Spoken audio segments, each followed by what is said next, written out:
Nagkiroon of natadali na lang po sa tumakit. Dari po ganun ito nga nagkiroon.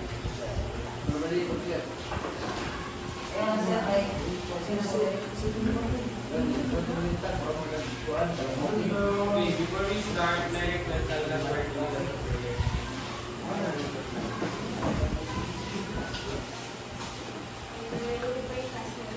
Yes, we are ready.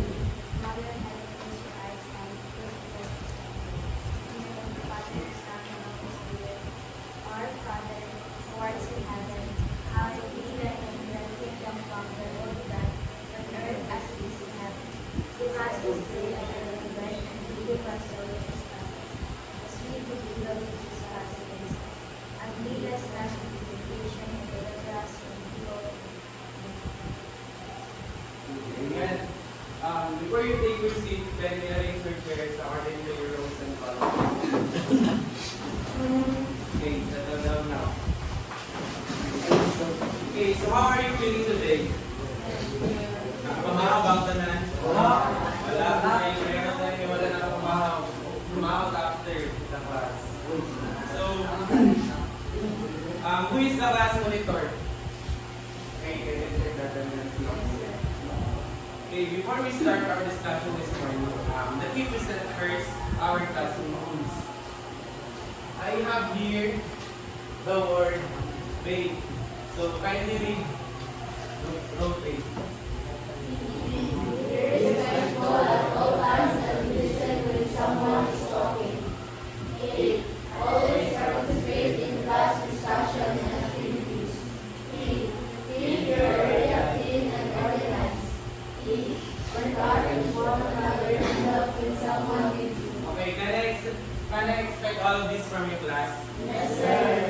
Okay, very good. I have here also your behavioral chart.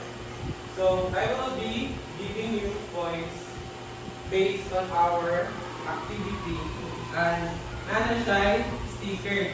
So this sticker has equivalent of 1 point. And every activity and during our discussion, mag-observe to sa inyo based on your behavior. And then gamit ang plus points, you can swap sticker. Pag makita na ako nga, follow mo sa atong behavioral chart. So sa atong behavioral chart natin, prepared, ask politely, raise your hand when you want to ask a question, keep clean and organized sa inyong chairs, dapat dili ka lang nagka-sigulaaw, and then encourage stimulate during our activity. So dapat, walay maglutang na kahuban, dapat encourage nyo yung magtinabakayan ka na. So, am I clear class? Yes, sir. Wala giday ka mamahon, no? Am I clear class? Yes, sir. Okay, very good. This will serve also your scoreboard during your activity. So, every time na mag-activity ka, ang kinset may nakauna or makatama ang answer, of course, nasa right points. So, before we proceed sa atong discussion at hand, kung tana si sir, kinsa may wala pa kadto bakery there or wala kay na bakery there? Raise your hand. So, wala no, kailangan na nun sa bakery.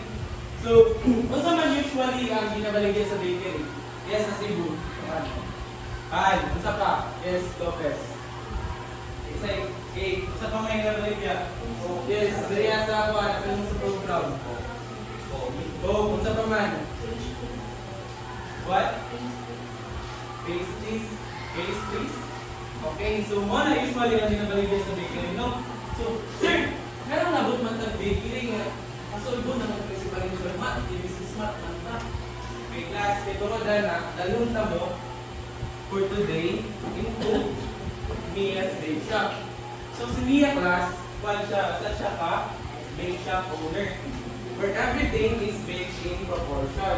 So, for today, during our discussion and through our activity, tabangan natin si Mia na mag-cater ang iyang mga order.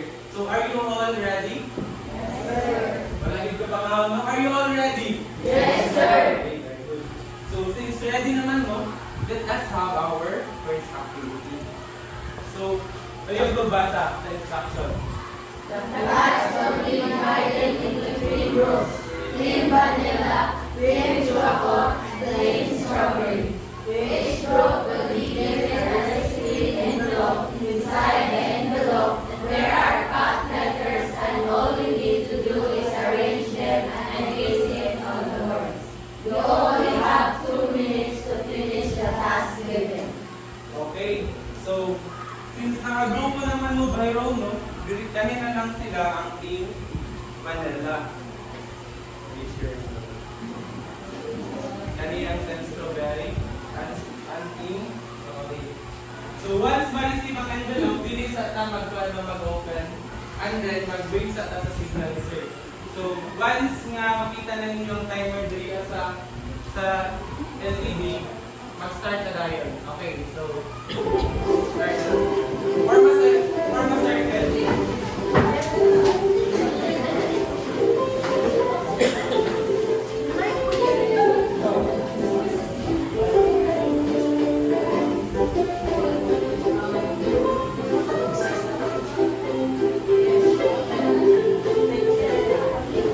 Dali na. Wala na ito, dali ang tape. Pag-ilit na sa board. Wala ako scotch tape sa table, mag-iprint na sa board.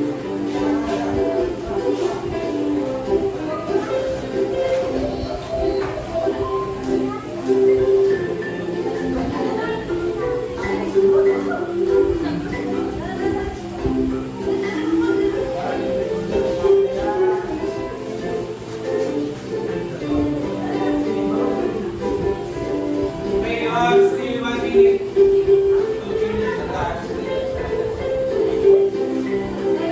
Okay, nalalang mo yung 50 seconds. Piliin niyo sa board na discipline.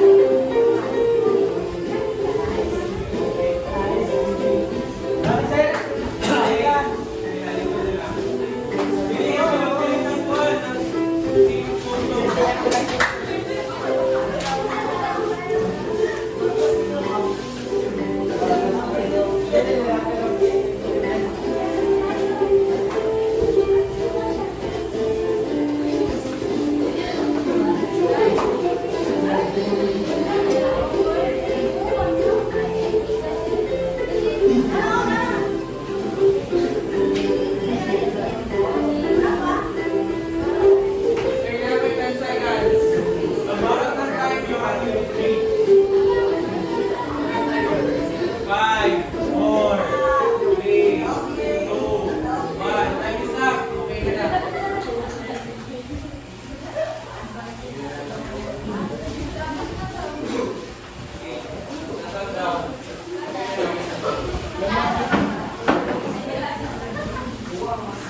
Okay, so minsan na yung grupo. Minsan na nakakapakat. Very good, chocolate. So since Team Manila man ang una nakakuan, ang nakakuman, they will receive sa total scoreboard of 5 points sa mga activity 1. Since ang Team Strawberry man ang kadua, they will receive 3 points. Sa chocolate, 1 point lang. And also, since Team Vanilla man ang una, no, palihog ng Team Chocolate of Team Strawberry. Okay, since una man ang Team Vanilla, we will give them a very good clap. Sir, ang sabi yung very good clap. So, yan yun na class. 1, 2, 3, 1, 2, 3, very good. So, kamo daw. Sige, 1, 2, 3, sabay-sabay.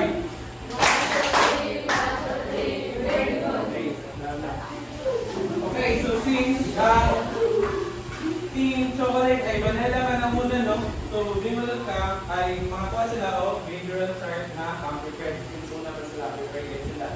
And then, organize ang tanang grupo, no? Organize. You will receive a point each. Since ang pinabangay mo ng tanan, tagad po natin sila o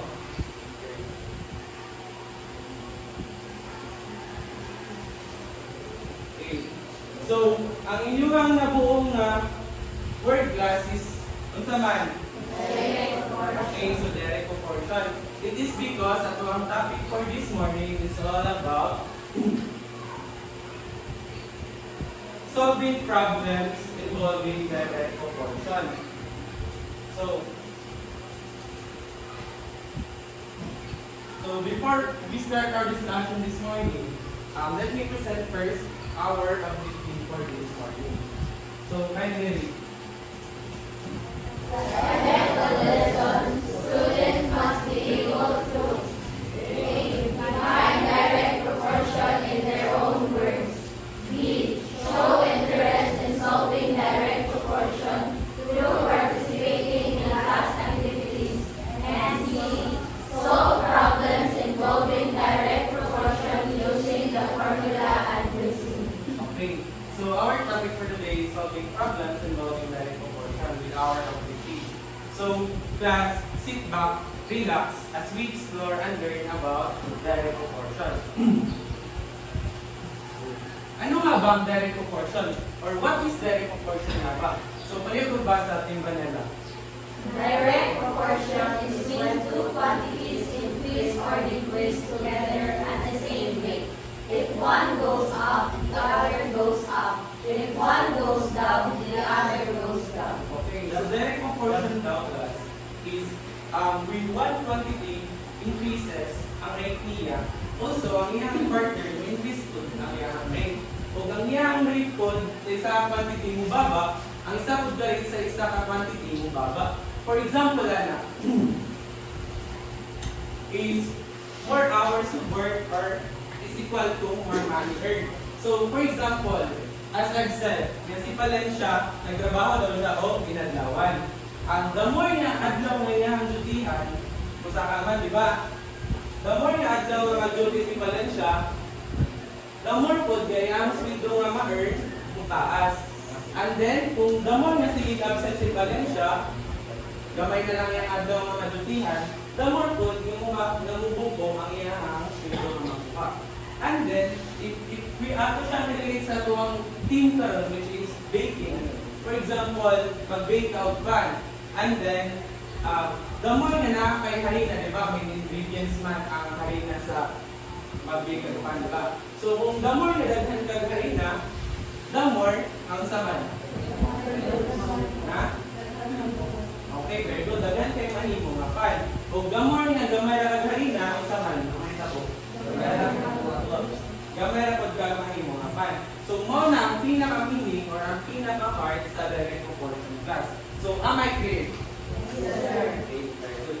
So now, let's learn how to solve direct proportion. So, we have 3 easy steps. So, pareho magbasa sa step 1, Manila. Identify the quantities. Okay, Team Barry, pareho mo sa step 2. Apply the formula. Okay, Team Chocolate, let's go. Solve for y. Okay, so steps in solving direct proportion, we have step 1, step 2, and step 3. So let me show you the formula. So ang formula in solving direct proportion, we have x sub 1 over y sub 1 and x sub 2 over y sub 2. Sub 1 over y sub 1 equal to x sub 2 over y sub 2. So, saan na siya paggamit, sir? So, maghatag tao, example. Ano yung magbasa? If 3 cups of flour can make 12 cupcakes, how many cupcakes can 5 cups make? Okay, so naatay. Okay, first step. Ano sa first step? Ano yung magbasa? Team Gary? Identify the Okay, identify natin ang quantity. So, we have now 3 cups of flour. We have 3 cups of flour can make pila? 12 cupcakes. Can make 12 cupcakes. And then, 5 cups of flour. Kasi paunta na. Pila daw yung mahimo nga cupcake. So, na dahil 5 is equal to mo nang ato ang y sub 2. And then, we are going to use the formula. So, saan paggamit sa formula, sir? Ato rin na silang ibalhin 3, ang 3 which is x sub 1, meron na siyang 3. Over, kaya nga nung y sub 1 man ng 12, sir, dili 5. Kaya nga no, dili man sila parehang variable, di ba? Dili sila parehang variable. Pareha ba ang 3 o 12? Kung saan man yung 3? X sub 1. Dili, kung saan man ang 3 sa, dito sa example. Cups, ang 12? Okay, so dili sila pareha. So 12 dili. Because equals Unsa man ang x dito? 5. Kaya nga naman natin butang sa babaw or sa ubos? Babaw. Kaya nga sa babaw man? Okay, eh, caps man ang 3. So, pag timanan ninyo class, and solving direct proportion, dapat, kung caps ang imong diri, caps yung kung diri. O cap 8 yung diri, cap 8 yung kung diri. So, am I clear? Okay, so 5 diri ano? Over y sub 2. Okay, so saan nila siya, sir? All you need to do is cross multiply. We have 3 times y squared. Ay, y. So, y squared. We have dy. Dy is equal, copy